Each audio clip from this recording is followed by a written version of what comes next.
चलिए देखेंगे हम लोग आज पढ़ेंगे वास्तविक संख्या यानी रियल नंबर। इसमें हमारा पहला टॉपिक है संख्या यानी नंबर।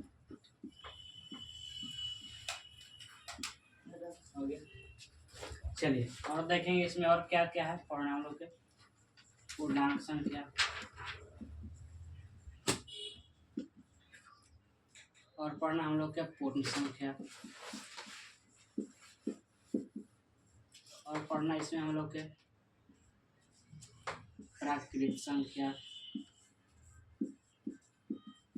और इसमें हम लोग के पढ़ना है सम संख्या और हो जाएगा विषम संख्या। ओके चलिए देखेंगे हम लोग क्या है वास्तविक संख्या। क्या है वास्तविक संख्या। वास्तविक संख्या होता है दो प्रकार के। कितने प्रकार के? दो प्रकार के। पहला होता है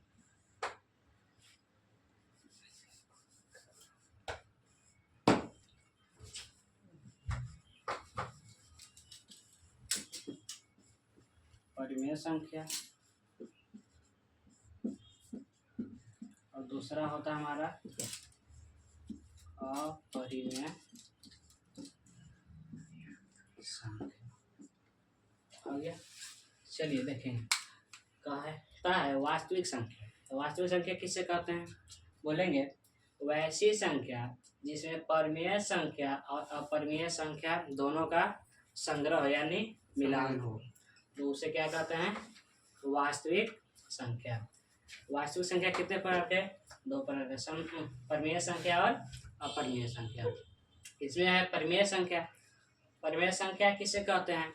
वैसी संख्या जिसे p/q के रूप में लिखा जाता है। कुछ p/q के रूप में लिखा जाता है। वैसी संख्या जिसे p/q के रूप में लिखा जाता है परिमेय संख्या। यानी बोलेंगे इसका परिभाषा वैसी संख्या जिसे p/q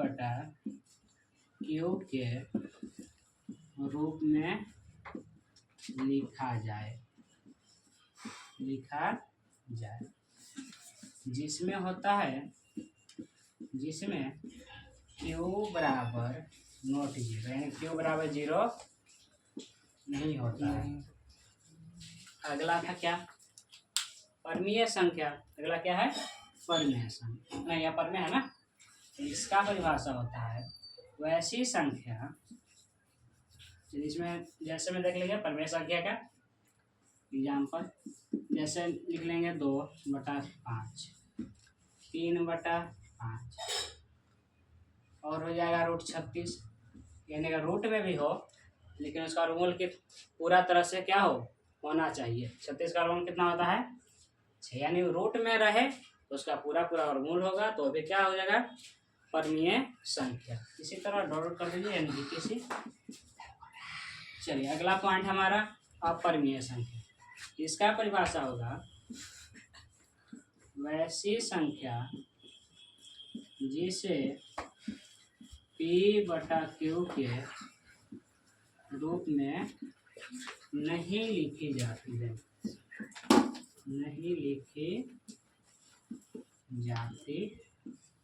जैसे में देख लेंगे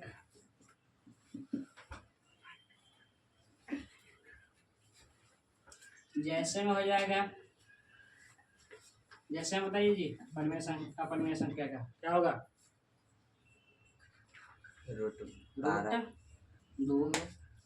रूट क्या होगा? 15।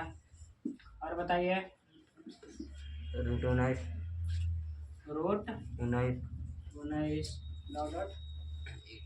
हो गया। हाँ पाई भी एक क्या है? अपरिमेय संख्या है। पाई भी क्या है? अपरिमेय संख्या। क्वेश्चन कहेगा क्वेश्चन हमारा पूछेगा नीचे देखिए क्वेश्चन कहेगा कि 5 कौन सी संख्या है? चलिए बताइएगा 5 कौन सी संख्या परिमेय है या अपरिमेय? परिमेय। देख लेंगे 5 तो पूछेंगे बटा में क्या है? 1। तो p बटा q के रूप में है, तो कौन सा संख्या हो गया?